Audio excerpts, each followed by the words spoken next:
3 plans, une vision pour un territoire en santé durable. Spectacle musical et théâtral de Noël pour soutenir un organisme d'aide envers la population. Ouverture du Café de la Gare, un nouveau lieu culturel pour dynamiser Tourville.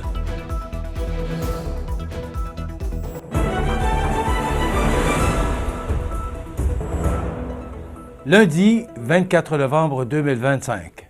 Bonjour mesdames et messieurs, bienvenue à votre bulletin d'actualité sur le réseau de télévision CMA TV et bon début de semaine.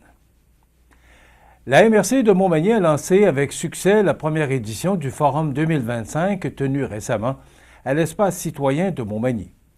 Sous le thème « Un territoire en santé durable, ça se planifie ensemble », plus de 100 personnes se sont réunies pour réfléchir à l'avenir de la région et participer à une démarche de planification jugée audacieuse et presque unique au Québec. L'événement, imaginé comme un grand laboratoire d'idées, réunissait en une seule rencontre 3 exercices majeurs. La révision du schéma d'aménagement du territoire, l'élaboration du plan climat et la mise à jour du plan de développement de la zone agricole, le PDZA. Citoyens, élus municipaux, organismes, gens d'affaires, représentants du milieu agricole et du secteur de la santé, ont pris part à 3 ateliers interactifs structurés autour des préoccupations du territoire, des enjeux prioritaires et des pistes d'action à privilégier. Après une mise en contexte dynamique présentant les 3 plans sous l'angle de la santé durable, un panel d'intervenants est venu lancer la discussion et alimenter la réflexion collective. La forte participation, mais surtout la diversité des personnes présentes ont permis de croiser les points de vue et de mettre en lumière des besoins communs pour l'avenir de la MRC. Le coordonnateur en aménagement, Tanios El Hayek, a lui aussi souligné le caractère exceptionnel de cette démarche intégrée. Selon lui, le Forum 2025 a permis d'aligner au même moment les enjeux de climat, d'agriculture et d'aménagement, une sorte de constellation parfaite en planification territoriale. Les idées récoltées serviront maintenant à tracer un territoire plus fort, plus harmonisé et mieux préparé pour l'avenir. Une deuxième édition du Forum 2025 est déjà annoncée à Saint-Just-de-Bretonnière le mardi 25 novembre prochain. La MRC invite la population à y participer en grand nombre afin de poursuivre ce dialogue ensemble sur l'avenir de la région.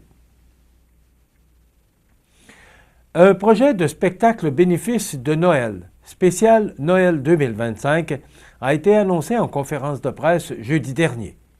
Mario Lacombe était sur place et voici son reportage. Ce lundi, les responsables de Mission Dernier Acte, ayant leurs locaux sur la rue Saint-Jean-Baptiste à Montmagny, nous dévoilaient la présentation de 3 spectacles de Noël, soit à La Pogatière, Montmagny et Saint-Malachie, dont les profits iront principalement à la rénovation de leurs locaux. M. Daniel Julien, fondateur et directeur artistique de Théâtre Dernier Acte. Alors, Mission Dernier Acte, c'est un organisme à but non lucratif qui se concentre sur le travail social et les arts de la scène.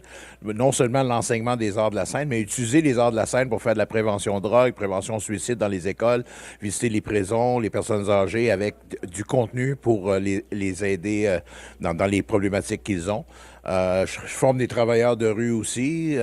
C'est un endroit pour venir voir des spectacles, des créations qu'on peut exporter aussi dans des festivals avec des thèmes qui touchent justement le côté social, là, comme je dis, la pauvreté, la dépression, tout ça. On utilise souvent les arts pour parler des fois de choses difficiles, que ça passe plus, comme un peu dans l'humour. Des fois, on veut traiter de sujets que normalement, c'est difficile de parler. Là. On peut le faire à travers l'humour, les arts. C'est ce que je fais depuis 44 ans. Monsieur Julien nous explique les rénovations qu'ils vont apporter à leurs locaux pour pouvoir rendre ceux-ci multifonctionnels et accueillir la population. Oui, absolument. Ben, je dirais, c'est la bâtisse dans laquelle on est. C'est l'ancien cinéma Taché qui date des années 45, qui n'a jamais été isolé ou l'électricité n'a jamais été changée. Donc ça, c'est une problématique. On ne peut pas l'utiliser l'hiver. La preuve, ça avait été faire un tour tantôt, puis ici, il faisait froid. Alors, juste le théâtre, pour isoler le toit, changer l'électricité, mettre des thermopompes, c'est 200 000. Donc, les sous qu'on veut faire, c'est pour ça. À date, toutes les autres rénovations du café, les planchers, le vestibule, les chambres de bain, ça a tout été fait par des dons qui ont rentré, puis on a été à mesure. Mais les grosses rénovations, c'est surtout le théâtre. Je dirais le théâtre, la salle de couture, puis la costumerie en haut qui ont besoin d'être refaites complètement parce que c'est pas isolé, puis c'est tout vieux, là. Il faut changer les murs de l'époque. Alors, on vous rappelle les dates de ces 3 spectacles. Le 18 décembre à la cathédrale Sainte-Anne de la Pogatière, le 19 décembre à la salle François Prévost de l'Espace citoyen à Montmagny et le 20 décembre à la salle Vie Nouvelle à Saint-Malachie. Pour information, c'est le 1-855-532-6316. Mario Lacombe à Montmagny pour CEMA TV. Information. Ouverture du Café de la Gare, un nouveau lieu culturel pour dynamiser Tourville. Tous les détails après la pause. Le restaurant Pizzeria Porto Bellissimo, un incontournable à Saint-Jean-Port-Joli. Pizza débordante de garnitures, menus variés et abordables. Délicieux desserts avec des produits de grande qualité des gâteries de l'Ami. Porto Bellissimo et les gâteries de l'Ami, route de l'église à Saint-Jean-Port-Joli. C'est le temps des fêtes. C'est le moment parfait pour participer au concours Noël avec CEMA TV et les trouvailles d'Audrey. Jusqu'au 17 décembre, rendez-vous sur CEMA page sur Facebook et courez la chance de gagner un chèque cadeau échangeable chez les marchands participants des Coups de cœur d'Audrey. C'est simple, vous cliquez, vous participez et vous pourriez offrir ou vous offrir un cadeau bien spécial tout en encourageant nos marchands locaux. Concours Noël CEMA TV et les trouvailles d'Audrey, un cadeau qui fait du bien à toute la région. Vous regardez CEMA TV, le réseau de l'information sur la Côte-du-Sud. Le village de Tourville accueille désormais un tout nouvel espace dédié à la culture et à la vie communautaire. Le jeudi 20 novembre dernier, la CDC ici Montmagny-Lillet a procédé à l'ouverture officielle du Café de la Gare, un café culturel aménagé au 962 rue des Trembles. L'événement, tenu sous la formule d'un 4-8, a rassemblé plusieurs partenaires et élus venus souligner l'importance de cette nouvelle initiative pour la communauté. Réalisé grâce à un budget de 25 000 $, le projet a été financé par le Fonds de soutien au café culturel du projet Signature Innovation de la MRC de Lillet, en collaboration avec le ministère des Affaires municipales et de l'Habitation. Cette enveloppe vise à soutenir des lieux de rencontre et qui mettent la culture au cœur de la vie locale, et le Café de la Gare en est un bel exemple. L'endroit proposera une variété d'activités permettant aux citoyens de tous âges de s'y rassembler, de créer et d'échanger. Le préfet de la MRC de Lillet, Normand Caron, et la mairesse de Tourville, Luce Morneau, ont exprimé leur enthousiasme face à l'ouverture de ce nouveau lieu. La municipalité joue d'ailleurs un rôle majeur dans la réalisation du projet puisqu'elle fournit le local gratuitement en plus d'offrir un appui constant à chaque étape de son développement. Pour M. Caron, ce café représente bien plus qu'un simple espace de détente. Il incarne un moteur de dynamisme pour la collectivité, un lieu où l'identité culturelle et artistique du territoire pourra s'exprimer pleinement. Déjà, plusieurs activités figurent au programme, dont un yoga sur chaise, création de mandalas, méditation, jeux de société et bien d'autres encore. Les citoyens peuvent y aller pour écouter de la musique, discuter ou simplement profiter d'un moment agréable. D'autres ateliers s'ajouteront au fil des mois, faisant du Café de la Gare un lieu évolutif et rassembleur au service de toute la communauté. Espace Muni, en collaboration avec UNICEF Canada, dévoile une nouvelle cohorte de municipalités amies des enfants, un programme qui reconnaît les villes et MRC qui placent les droits et le bien-être des jeunes au cœur de leurs décisions. 9 organisations municipales ont ainsi obtenu ou renouvelé leur précieuse reconnaissance pour les 3 prochaines années. Inspiré de l'initiative internationale Child Friendly Cities Initiative de l'UNICEF, ce programme s'adresse aux collectivités qui veulent offrir aux enfants des milieux de vie sains, sécuritaires et inclusifs. Pour y arriver, les municipalités doivent franchir un processus d'évaluation rigoureux mené par Espace Muni, avec l'appui d'un comité d'experts et d'experts en enfance et en jeunesse. Chaque candidature est analysée en profondeur afin de vérifier la solidité des enseignements, la cohérence des actions et la volonté réelle d'intégrer la voix des jeunes dans les politiques et les services municipaux. Sur la Côte-du-Sud, la municipalité de Cap-Saint-Ignace, dans la MRC de Montmagny, faisait partie des collectivités qui renouvellent fièrement leur statut de municipalité amie des enfants à l'automne 2025. Cette reconnaissance confirme la qualité du travail réalisé sur le terrain pour améliorer la place des enfants dans la communauté et pour adapter les services municipaux à leurs besoins.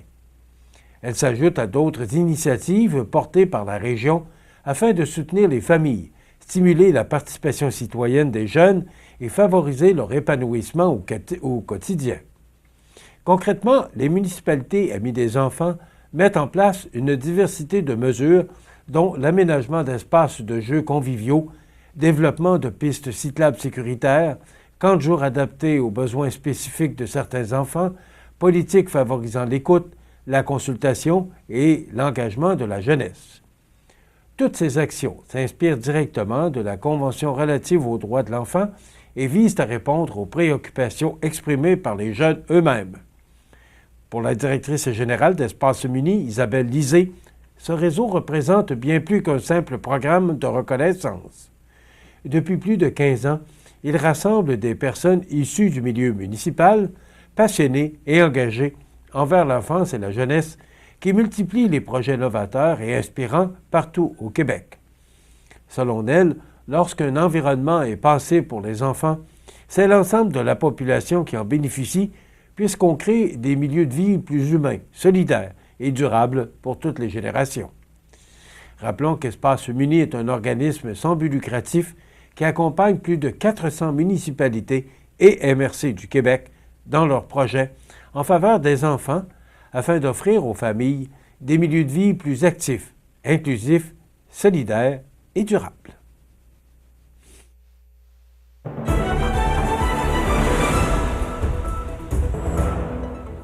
Au sport, l'Everest de la Côte-du-Sud a connu une fin de semaine marquée par une performance qui restera gravée dans l'histoire de la Ligue de hockey junior 3A du Québec. Et dimanche après-midi, l'attaquant Noah Woodard a livré le match d'une vie, inscrivant à lui seul, tenez-vous bien, 7 buts dans une victoire convaincante de 10-4 contre le Phoenix de Montréal. Le natif de Cowansville n'a pas simplement complété un tour du chapeau. Il a marqué 5 fois lors des 13 premières minutes de jeu, chaque toucher de rondelle se transformant en but en première période. Une telle explosion offensive lui a permis de fracasser les marques d'équipe pour le plus grand nombre de buts en une période et pour les 5 filets les plus rapides inscrits par un même joueur. Woodard a ensuite ajouté 2 autres buts en troisième période, portant son total à 7. Cette prouesse égale un record établi il y a 31 ans, en 1994, par Steve Demers des Beaucerons de Sainte-Marie. Les deux joueurs partagent désormais cette marque prestigieuse, un exploit rare réalisé par 2 hockeyeurs évoluant dans la même grande région. L'entraîneur-chef Raphaël Saint-Laurent n'a pas caché sa fierté. Il a qualifié la performance de Woodard de moment inoubliable, soulignant que l'attaquant avait travaillé chacun de ses buts grâce à une présence constante et une excellente lecture de jeu. Woodard a pu compter sur un appui offensif important. Ses compagnons de trio, Xavier Fournier et Victor Poulain, ont récolté respectivement 6 et 5 points. Les deux figurent parmi les 3 autres marqueurs de la rencontre, alors qu'Antoine Carbonneau a complété la production offensive de l'Everest avec un tir précis dans la partie supérieure. Cette victoire survient après un match plus difficile jeudi où l'Everest s'était incliné 7-3 contre Joliette malgré les efforts de Fournier, Woodard et Tommy Bouchard. L'Everest conclura sa série, sa série de 3 matchs à domicile le 28 novembre lors de la traditionnelle soirée du match des Toutous, alors que les Braves de Valleyfield seront de passage à 19h45. Voilà ce qui complète votre bulletin d'actualité de ce lundi du 24 novembre 2025. Dans un moment, les prévisions de la météo. Et le menu de cette émission, de cette première journée de la semaine, dans quelques instants, on reçoit M. Francis Rouleau, qui est directeur général du magasin Coop IGA, qui viendra nous parler des changements de réfrigération qui se tiennent actuellement au magasin IGA. Et il nous parlera également de la promotion des fêtes. Et on reçoit le président de Tourisme Chaudière-Appalaches, M. Jean-François Lachance. Audrey nous fera part de ses trouvailles chez Bureau Pro Citation. Il y aura les grands titres de l'actualité. Ben voilà, c'est le menu de cette émission du lundi 24 novembre. Je vous souhaite donc une excellente émission à notre antenne.